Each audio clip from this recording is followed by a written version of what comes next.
It was one of those quiet Saturday mornings by the lake, the kind where the mist rises off the water like smoke from an old memory. The cabin, tucked deep in the woods, had been my late father's retreat. A place built not for luxury, but for peace. The kind of peace that older folks often learn to cherish more than anything else in the world. I came here often now that I was retired, away from the endless noise of HOA meetings and suburban control. Or so I thought. The trouble started when the new HOA president, Karen Middleton, took charge of the Lakeshore Estates community. She was the kind of woman who mistook control for order and thought everyone's life was her business.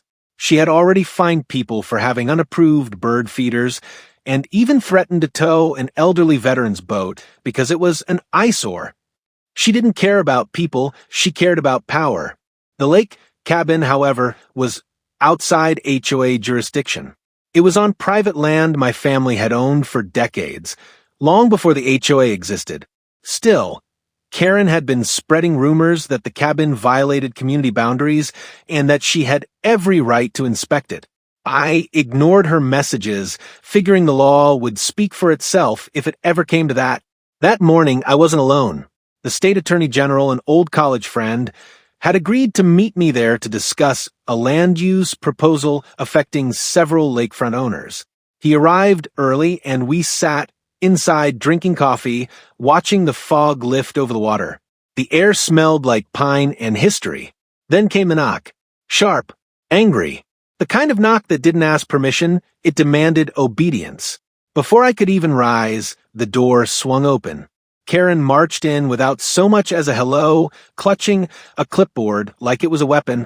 She started shouting about property lines, community bylaws, and unauthorized structures. Her voice echoed through the wooden walls, breaking the stillness like glass. She didn't notice who was sitting just a few feet away. The man quietly sipping his coffee, the man who would soon determine whether she'd just crossed a legal line she could never walk back from. Her tirade went on for a full minute before the Attorney General set his mug down. His calmness made the silence that followed feel heavier. Karen's eyes darted between us as realization began to dawn, not fully, but enough to unsettle her composure. She stammered something about routine inspection, but the damage was done. I watched her face shift from arrogance to fear, the kind of fear that comes when someone realizes they've gone too far. I didn't say a word. The Attorney General didn't either. He simply stood, glanced at me, then at Karen, and asked her to step outside. His voice was steady, professional, and final. Outside, their voices carried faintly through the window. Karen tried to defend her intrusion, citing community responsibility. But legal boundaries aren't bent by ego. She'd entered private property without permission, in the presence of the highest legal officer in the state. When she finally left, her face was pale. The weight of her mistake clung to the air long after her SUV disappeared down the dirt road. I could tell the Attorney General was troubled, not angry, but disappointed by the arrogance that so often hides behind a title. He turned to me, saying he'd handle it quietly but thoroughly. He promised to review the HOA's charter, its overreach, and the complaints piling up from homeowners. I nodded. I wasn't interested in revenge. I just wanted peace, the kind my father built this cabin for. But peace wouldn't come that easily. Later that evening, as I sat on the porch watching the sun fall over the lake, I noticed a car parked just beyond the treeline. Karen's. The glint of her phone camera caught the fading light. She was taking pictures, still trying to prove something that wasn't hers to claim. That's when I realized this wasn't over. She wasn't done. And next time, she wouldn't just be facing a homeowner. She'd be facing the law itself, the storm beneath the surface. The next few days passed in a tense quiet. The kind of quiet that hides a storm behind it. The cabin remained my refuge, but I could feel the pressure building. Karen's intrusion had left ripples that reached far beyond that morning. The HOA board was buzzing, whispering, trying to frame her break-in as a misunderstanding. But people weren't buying it. For years, homeowners had tolerated her antics, the endless citations, the intimidation, the way she treated every porch light and lawn ornament like a personal offense. But this time was different. She hadn't just crossed the line. She'd barged through it, in front of the state attorney general. 2 days later, I received a call from a neighbor, Richard, a Vietnam vet, who had lived along the lake even longer than my family. He told me Karen was holding an emergency HOA meeting to discuss community safety and compliance. It didn't take a genius to know what that meant. She was trying to control the narrative before the truth caught up with her. That evening, I drove down to the clubhouse. The parking lot was full, retirees, families, longtime residents, all there with folded arms and simmering resentment. Inside, Karen stood at the podium, face painted with forced calm. She spoke about trespassing risks and unauthorized activities, carefully avoiding her own name in the story she was spinning. But whispers spread fast in small towns, especially when the lake carries sound like it carries secrets. People already knew who she'd barged in on. They knew who had been inside the cabin with me. Halfway through her speech, the room shifted. Richard stood up and asked the question everyone was thinking, "Did you really enter private property without permission?" The air went still. Karen froze, then tried to laugh it off, saying she had community oversight responsibilities. But the murmurs turned into sharp voices. People were tired of the excuses. That night was the first time I saw cracks in her armor. Her eyes darted nervously as more residents questioned her decisions, her authority, and her judgment. She ended the meeting early and rushed out, face tight, with fury. When I got back to the cabin, the Attorney General's office had already sent me an email, a formal notice confirming they were investigating the HOA's overreach and Karen's violation of property laws. They even mentioned potential charges. It was a quiet vindication, but it didn't feel like victory yet. The next morning, I found tire marks on the cabin's dirt path, fresh ones. My gate latch was broken, and a trail of footprints led around to the back porch. She had come again, not to confront me this time, but to snoop, maybe to find something she could twist into her defense. But she didn't realize I had installed a small security camera the same day she first broke in. The footage told the story in crystal detail. Karen had parked just beyond the trees, crept through the woods, and taken pictures around the cabin. She even peered through the windows. It was enough to erase any misunderstanding she'd tried to claim. I forwarded the footage to the Attorney General's office and to a local journalist I trusted. Within hours, the story began circulating online. HOA president trespasses on private property twice, understate investigation. The next 48 hours turned the quiet lakeside community into a storm of gossip, outrage, and disbelief. Some neighbors came by to thank me for standing up to her. Others kept their distance, afraid of being dragged into the drama. That night, Karen showed up again, but not at my door. At Richard's. She was shouting loud enough that I could hear her across the lake, accusing him of leaking information, of turning the community against her. Lights flickered on across the shoreline as more neighbors stepped outside to watch. It was the moment her power finally began to crumble. But she still had one move left.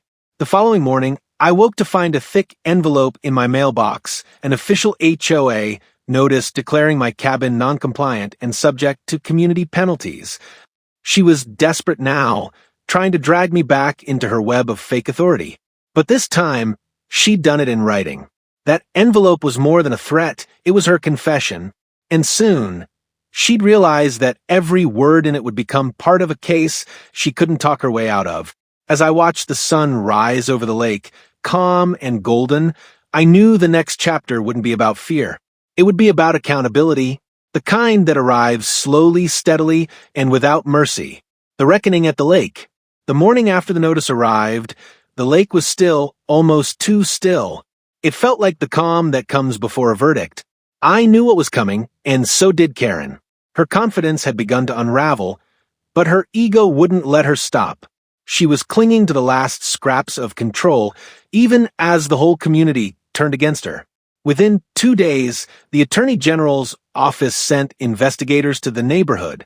They weren't loud or theatrical. They simply went door to door, collecting statements, reviewing HOA documents, and quietly piecing together the story. People who had once stayed silent suddenly found their voices. One neighbor talked about how Karen had entered her yard to photograph her garden. Another mentioned how she had fined an elderly man for having a flagpole too tall. The evidence built like rising water. And then, the footage I'd sent, the moment she broke into my cabin, the look on her face, the entitlement, the second intrusion, sealed it. There was no misunderstanding anymore. There was trespassing, harassment, and abuse of authority. That week, the Attorney General himself returned to the lake. This time, not as a friend, but in his official capacity. I met him by the cabin porch as the wind rippled through the trees. He didn't need to say much. His eyes told me everything. The investigation was concluding, and the HOA board had already scheduled an emergency session to vote on Karen's removal. When the meeting began, the room was packed. Every seat was filled. Retirees who had built their lives around that lake, families who just wanted peace, everyone was there. Karen walked in, dressed sharply but visibly shaken. The confidence she'd once worn like armor was gone.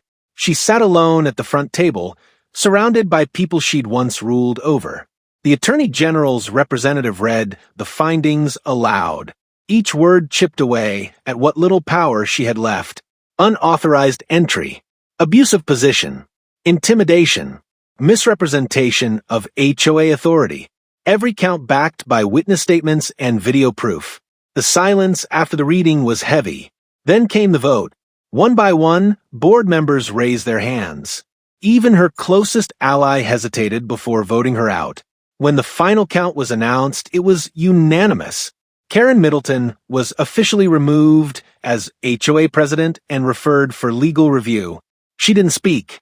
She just gathered her papers and left, her heels clicking against the tile, each step echoing like a reminder of what pride can destroy. Some said she moved away weeks later. Others heard she stayed in town, but never showed her face at the lake again. After the dust settled, the HOA underwent changes. New leadership was elected, transparency rules were added, and for the first time in years, neighbors actually smiled when they passed each other on the road. The lake, once filled with tension, returned to what it always was, quiet, calm, and honest. A month later, I sat on the same porch where it had all begun, coffee steaming in my hand. The Attorney General joined me again, this time for peace, not business. We talked about life, about how small abuses of power can grow if no one stands up to them. He told me he admired how I handled it with patience, evidence, and dignity. I told him I didn't do it for revenge. I did it for the lake, for the peace my father had built into these walls, for every person who ever felt bullied by someone hiding behind a title. As the sun dipped below the horizon, the lake shimmered like glass, calm again, untouched by ego. The cabin stood just as it always had, a symbol not of victory, but of boundary. A reminder that peace is worth defending, even when it means standing alone against the noise. And somewhere, far away, Karen Middleton was probably staring at her reflection in some other window, wondering how it all slipped through her fingers. Maybe she blamed me. Maybe she blamed fate. But deep down, she knew the truth. She had broken into a cabin looking for control and walked straight into justice. The lake never forgot, and neither did anyone who saw what happened there.